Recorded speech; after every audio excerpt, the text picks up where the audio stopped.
नमस्कार, भारत की आवाज देख रहे हैं आप। जरा मुड़ करके देखो दाईं तरफ, दाईं तरफ एक दूसरी महापंचायत है, बाईं तरफ देख लीजिए, अभी पीछे दिखाई दे रहा है, पीछे और जो हम टेंट के नीचे देखें अगर, तो मैं देख रहा हूं कि अभी भी लोग खेतों से चल करके आ रहे हैं। जो सड़क हल्दर मैदान को जोड़ रही है, जो सड़क हल्दर मैदान को जोड़ रही है, सब तरफ लोग ही लोग दिखाई दे रहे हैं। ये पीला रंग सुहेलदेव भारतीय समाज पार्टी का है। ये पीला रंग पीला ही पीला दिखाई दे रहा हमें। देखिए इधर, और लाल टोपी भी सर में है। लेकिन सोचो, हम मैदान में लाल और पीले वाले इकट्ठे हुए हैं। इस मैदान में और आसपास लाल और पीले लोग इकट्ठे हुए हैं, लेकिन हमें और आपको देख कर कोई जाने कहां लाल पीला हो रहा होगा।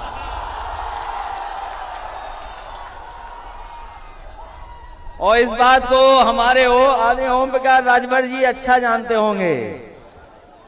जब पीला और लाल एक हो गया तो दिल्ली और लखनऊ में लाल पीला कौन हो रहा है?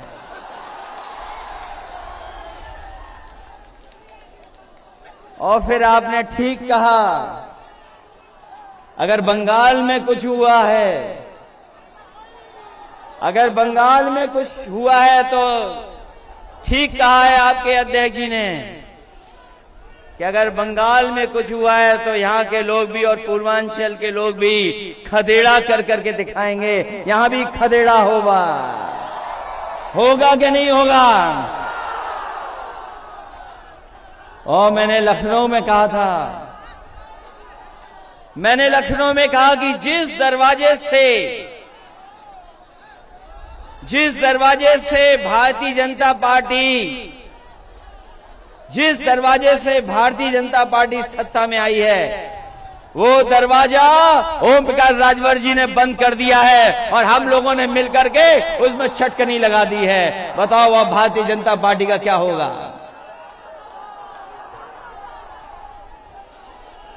इसलिए इस मंच पर उपस्थित सुहेलदेव भारतीय समाज पार्टी के राष्ट्रीय अध्यक्ष ओम प्रकाश राजभर जी, मंच पर उपस्थित प्रेमचंद प्रजापति जी, समाजवादी पार्टी के नेता बलराम यादव जी, अनिल सिंह चौहान जी, पूर्व मंत्री कई बार के विधायक दुर्गा जी,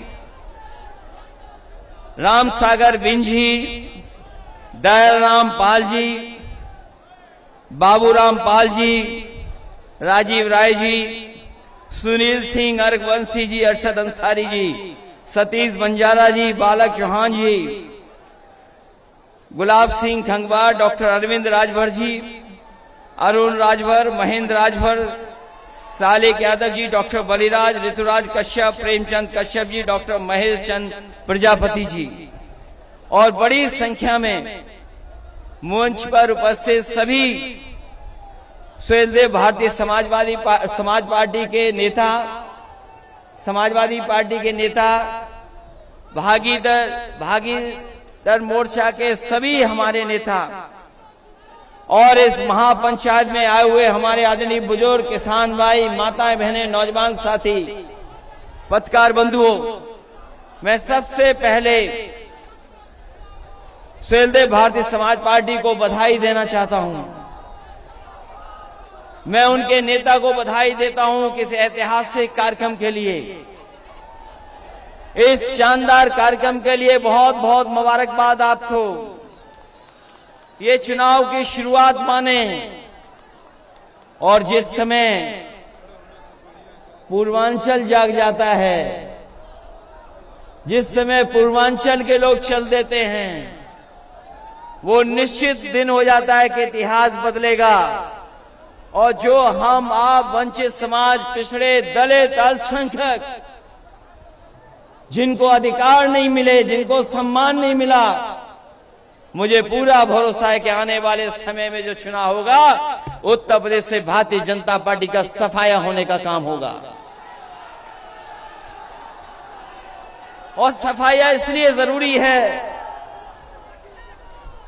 कि महाराजा सैलदेव राजभर जी और डॉक्टर राम मनोहर लोहिया को मानने वाले लोग और बाबा साहब भीमराव अंबेडकर जी के सिद्धांत पे चलने वाले लोग और तमाम महापुरुष जिन्होंने हमें आपको पीढ़ी दर पीढ़ी जगाने का काम किया है, उन सबके सिद्धांतों पे हम लोग चलने वाले लोग हैं। इसलिए एक होकर के जब आगे चलेंगे, आगे एक होकर के संघर्ष करेंगे, तो इस ताकत का कोई मुकाबला नहीं है, कोई मुकाबला नहीं है। ये जब रैली अनाउंस नहीं हुई थी, इस कार्यक्रम का फैसला नहीं हुआ था, तो आकलन करने वाले कुछ आकलन कर रहे थे कि कौन कितनी सीटें जीतेगा। लेकिन जैसे ही गठबंधन हुआ है, लोगों ने, जिन्होंने आकलन करना शुरू किया था, जो बड़ी बड़ी संस्थाएं हैं, वो भी महसूस कर गई हैं कि अब इस गठबंधन को कोई रोकने वाला नहीं है। जो मैंने पहले कहा था, पहले भी कहा मैंने और फिर कहता हूं इस मैदान में, और इस भरोसे के साथ कह रहा हूं कि जब पीले लोग, पीले पीले सैलदेव राज पार्टी के लोग, समाज पार्टी के लोग और समाजवादी पार्टी के लोग जब एक हो गए हैं, तो हो सकता है कि जनता 400 सीटें भी जिता दे।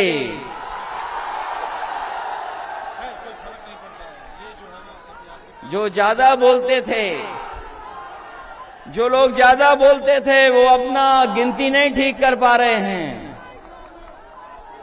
जो ज्यादा बोलते थे, बताओ वो क्या गिनती करेंगे। इसलिए ये आपका भविष्य बनाने का चुनाव है, आपके भविष्य का चुनाव है।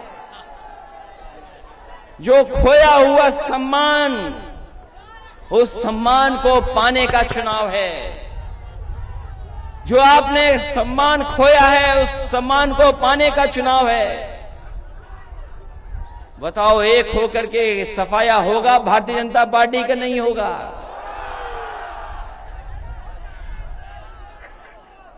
जब गठबंधन हुआ होगा, आपके नेता तो भारतीय जनता पार्टी के साथ भी रहे हैं। बताओ न जाने कितने सपने दिखाए भारतीय जनता पार्टी ने, क्या क्या सपने दिखाए भारतीय जनता पार्टी ने, न जाने क्या षड्यंत्र किए, कितना झूठ बोला। बताओ झूठ बोलने वाली पार्टी कौन सी है? झूठ बोलने वाली पार्टी कौन सी है? लेकिन हमें अब महसूस हो गया है कि झूठ बोलने वालों की कोई साजिश अब दलित पिछड़े लोगों के बीच में चलने वाली नहीं है। कोई साजिश चलने वाली नहीं है। आज जब हालात देखते हैं उत्तर प्रदेश के, जब हालात देखते हैं उत्तर प्रदेश के, तो बताओ कहां पहुंच गया उत्तर प्रदेश? कहां पहुंच गया? अभी मैं सुन रहा था, कुछ कह रहे थे कि कुछ पाबंदी लग जाएगी, लेकिन बताओ धुएं पर पाबंदी कब लगेगी?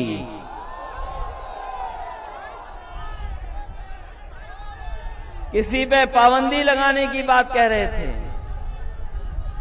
लेकिन धुआं भी है, उस पर भी पाबंदी लगनी है। जो धुएं में रहते हैं वो बताओ क्या समझेंगे गरीबी को? क्या सपना दिखाया कि चप्पल पहनने वाला हवाई जहाज में चलेगा? यही सपना दिखाया था। और आज जब महंगाई देखोगे तो बताओ, चप्पल पहनने वाले की मोटरसाइकिल भी खड़ी हो गई है। जिन लोगों ने सपना दिखाया कि चप्पल पहनने वाले लोग हवाई जहाज में जाएंगे, आज पेट्रोल की कीमत क्या है? आज उनकी मोटरसाइकिल खड़ी हो गई। और अगर मोटरसाइकिल लेकर निकलते भी होंगे तो हो सकता है कि कुछ लोग ऐसे खड़े जो चालान के बाद चालान दे देते हैं। क्या हालत कर दी उत्तर प्रदेश की। क्या याद नहीं है आपको, जिस समय लॉकडाउन लगा था, लॉकडाउन लगा, याद हो आपको, लोगों को अपने सहारे पे छोड़ दिया, जो जहां था वैसे ही छोड़ दिया, कोई इंतजाम नहीं किया गरीबों का, और गरीबों को छोड़ दिया कि जाओ अपने घर पहुंच जाओ।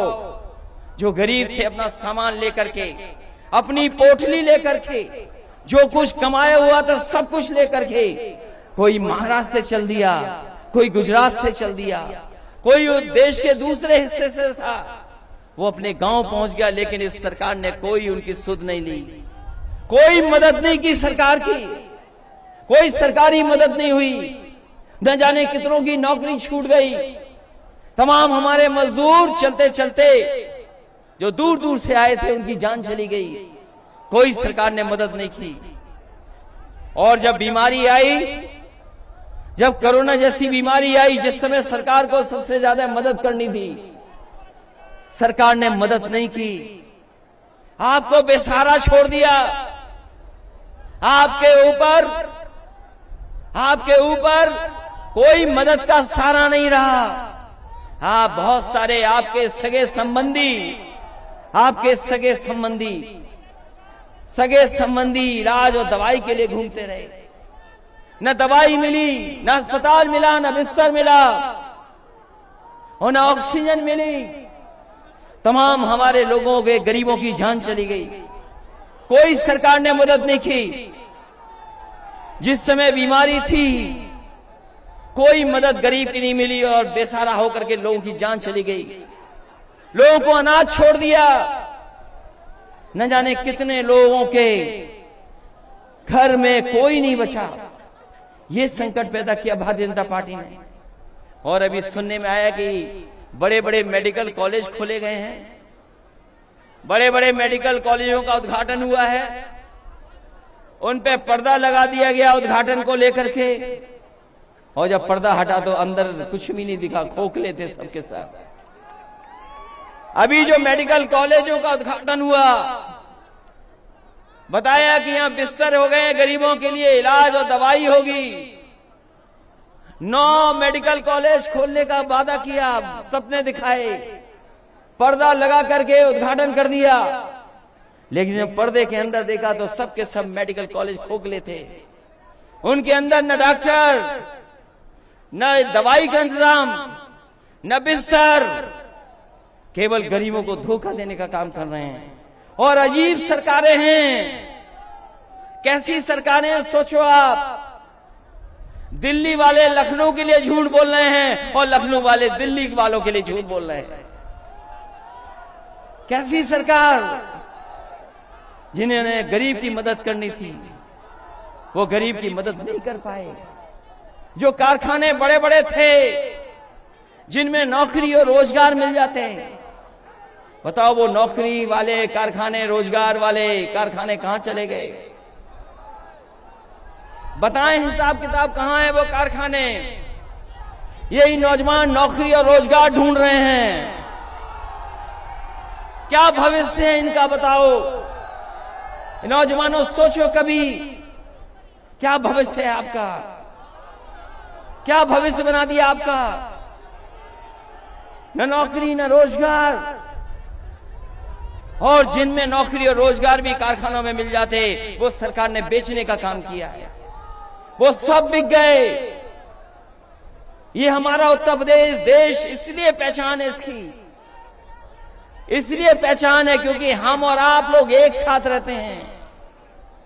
जब हम याद करते हैं महापुरुषों को, जब हम याद करते हैं बाबा साहब भीमराव अम्बेडकर को, जब हम याद करते हैं डॉक्टर राम मनोहर लोहिया को, जब याद करते हैं आजादी के संघर्ष को और जब हम तुलना करते हैं दुनिया में अपने देश की, तो कहां देश को पाते हैं?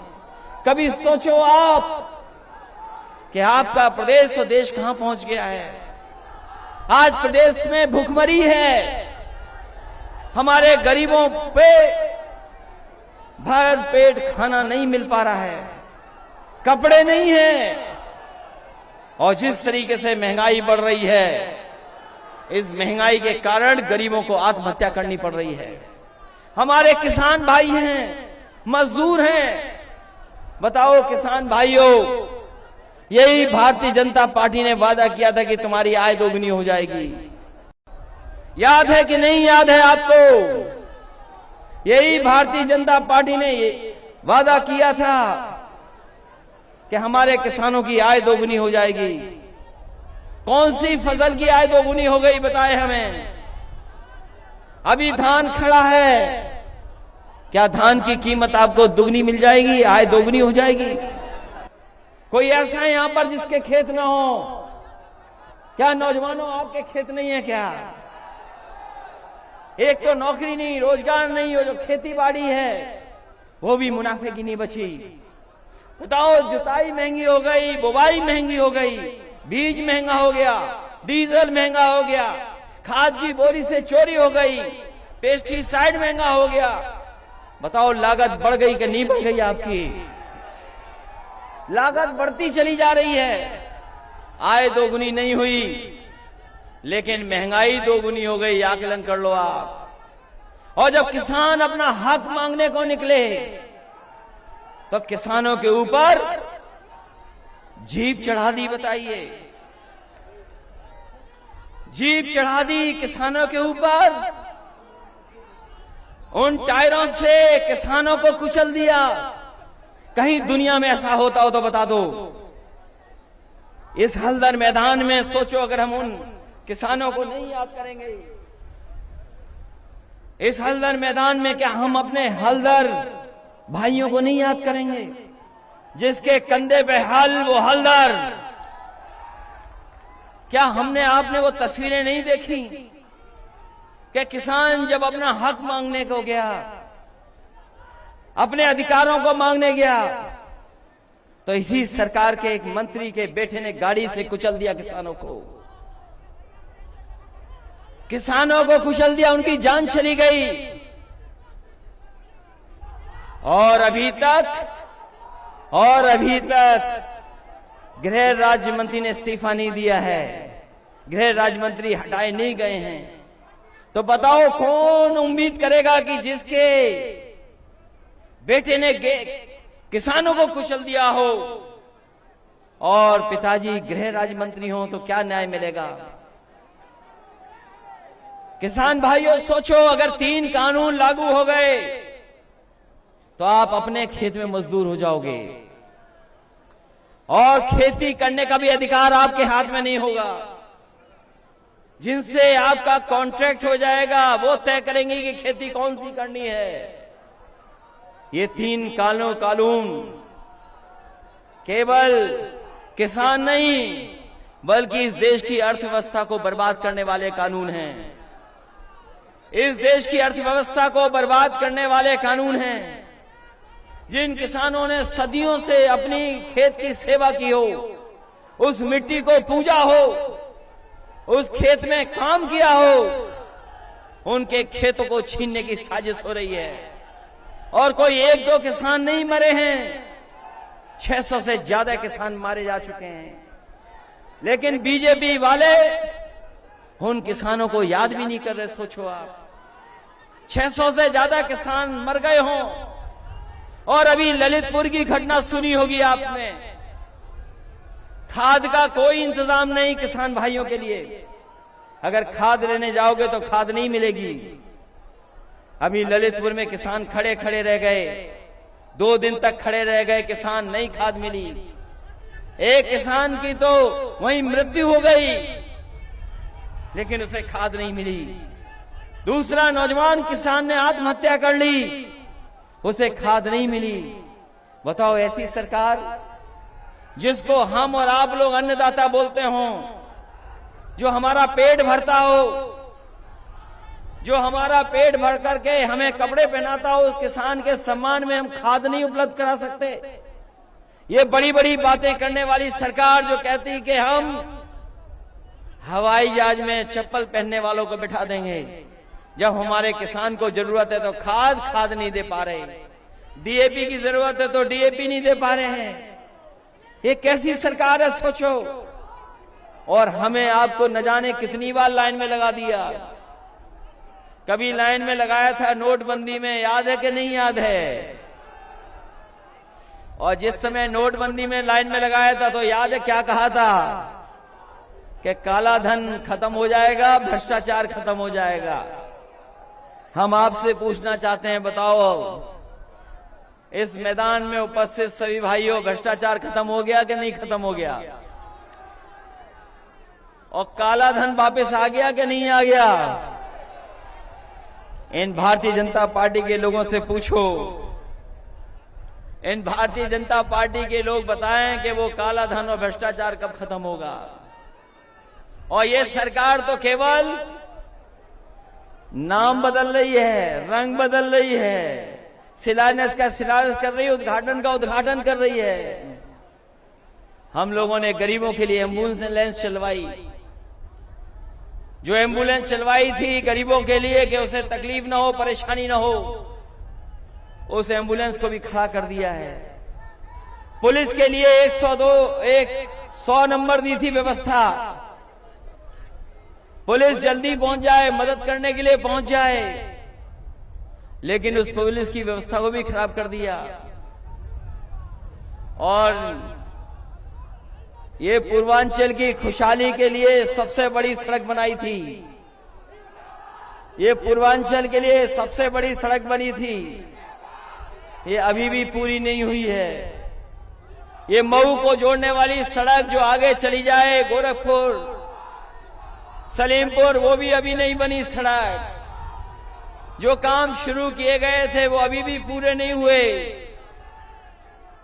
बताओ कहां काम पूरे हो गए?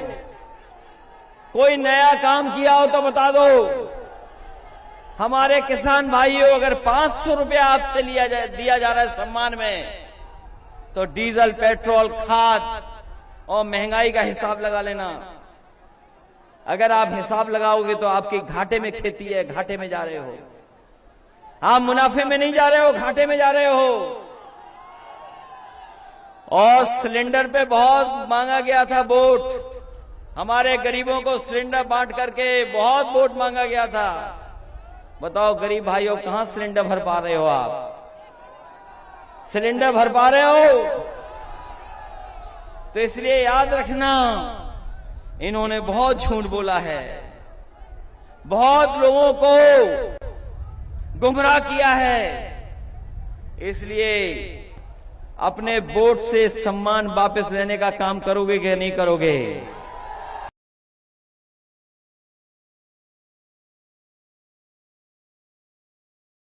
के साथ, दलितों के साथ जो अपमान की सरकार चलाई इन्होंने, बताओ अपने वोट से सम्मान छीनोगे कि नहीं छीनोगे? इसलिए आज मैं कह सकता हूं ये ऐतिहासिक कार्यक्रम में हुआ है, ऐतिहासिक। मुझे जानकारी मिली है कि मऊ से बलिया पूरी सड़क जाम है, अभी बलिया के लोग नहीं पहुंच पाए यहां पर, पूरी जाम है सड़क। और इस मैदान को भी बड़ी मुश्किल से मिला है हमें और आपको एक जगह इकट्ठा होने के लिए। इस मैदान को देने वाले उत्तम सिंह जी को भी मैं बधाई देता हूं, धन्यवाद देता हूं कि कम से कम उन्होंने मैदान दे दिया जिसमें ऐतिहासिक कार्यक्रम संपन्न हुआ है। इसलिए मैं आपसे कहना चाहता हूं,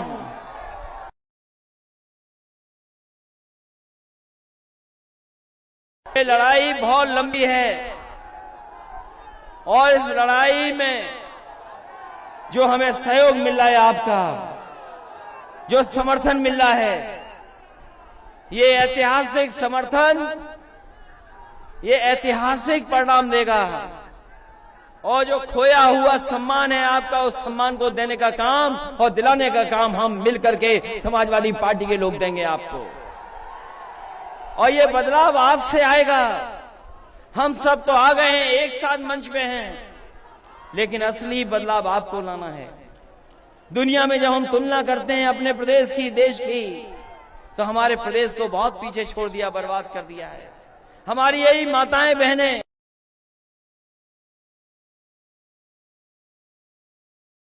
यदि पेंशन छीन ली 500 रुपए की, आप सरकार बनाओ, महंगाई बढ़ गई है, हमें अगर 3 गुना भी बढ़ा के देना पड़ा तो इन माताओं बहनों का सम्मान करने का काम समाजवादी पेंशन से देने का काम होगा।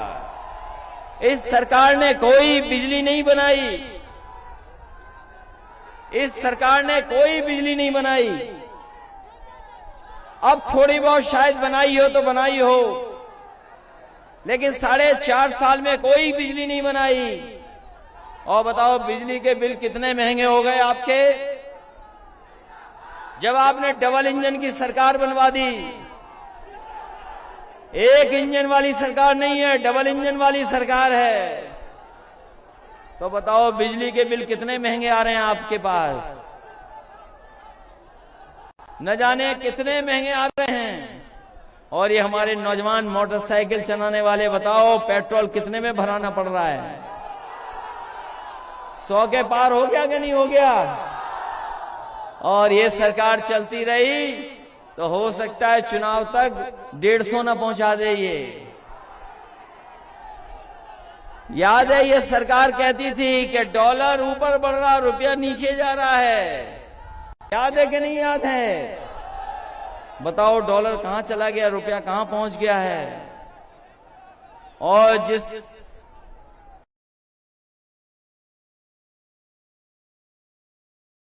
अकाउंट है हमारा कितना, 100 रुपया पार हो गया है। अब बीजेपी वाले डॉलर और उसकी बात नहीं कर रहे हैं, क्योंकि वो जानते हैं कि रुपया हमारा नीचे चला गया है। इसलिए आपसे हम निवेदन करने आए इस मौके पर,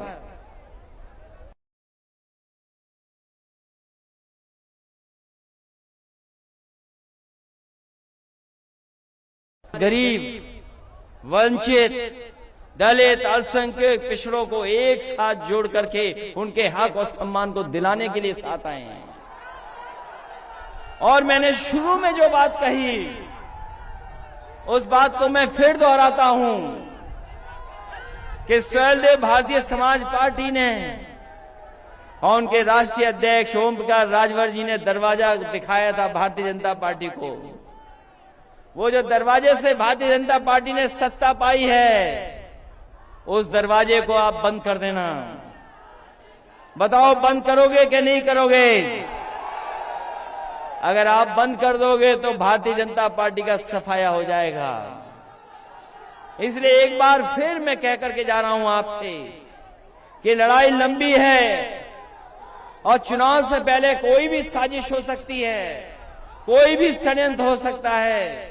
लेकिन आप अपनी महंगाई मत भूलना कि 4.5 साल में किस तरह महंगाई बढ़ी है, किस तरीके से नौजवानों के नौकरी और रोजगार के अवसरों को छीना गया है, किस तरीके से पेट्रोल महंगी हो गई, किस तरीके से डीजल महंगा हो गया है, किस तरीके से हमारी बेटियों के साथ अपमानित होना पड़ रहा है। आज कानून व्यवस्था को लेकर के पूरे देश में सबसे आगे भारतीय जनता पार्टी है, सबसे खराब व्यवस्था में सबसे आगे है, भुखमरी में सबसे आगे हैं। तो सोचो क्या प्रदेश बना दिया हो, वो प्रदेश जिसकी जनता ने सबसे ज्यादा लोकसभा जिताए हों, सबसे ज्यादा विधायक जिताए हों, उसके बाद सबसे बड़ा धोखा उत्तर प्रदेश की जनता को मिला हो। इसलिए इस चुनाव में जो 22 का चुनाव आने वाला है, किसान भाइयों को कह के जा रहा हूं, ये आपके भविष्य का चुनाव है, माताओं बहनों आपका चुनाव है। ये हमारे स्वयंदेव भारतीय समाज पार्टी के लोगों, ये आपका चुनाव है, आपके भविष्य का चुनाव है। और नौजवानों भूलना मत, ये आपके भविष्य का चुनाव है। इस बार चूक गए तो 5 साल और पीछे चले जाओगे। इसलिए अगर भविष्य बनाना चाहते हो, उत्तर प्रदेश को आगे ले जाना चाहते हो, इस उत्तर प्रदेश के झूठे लोगों से बचाना चाहते हो, तो इस गठबंधन की मदद करना और गठबंधन की ऐतिहासिक जीत दिला करके उत्तर प्रदेश में सरकार बनाने का काम करना, यही निवेदन करने आया हूं। मैं एक बार फिर सुहेलदेव भारतीय समाज पार्टी के नेता राष्ट्रीय अध्यक्ष ओम प्रकाश राजभर जी को बधाई देता हूं। उनके साथ जितने भी मंच पे नेता हैं उनको बधाई। आयु तरफ हमें लोग दिखाई दे रहे हैं, इतने बड़े पैमाने पर ऐतिहासिक जन समूह देखने को मिला है। मैं उसके लिए आपको बधाई देता हूं। बहुत बहुत स्वागत आपका, बहुत बहुत बधाई आपको। इस उम्मीद और भरोसे के साथ कि आने वाले समय में उत्तर प्रदेश से भारतीय जनता पार्टी का सफाया होगा। बहुत बहुत बधाई आपको। अगर आपको हमारा ये वीडियो अच्छा लगा है तो प्लीज़ लाइक, शेयर और सब्सक्राइब करना ना भूलें।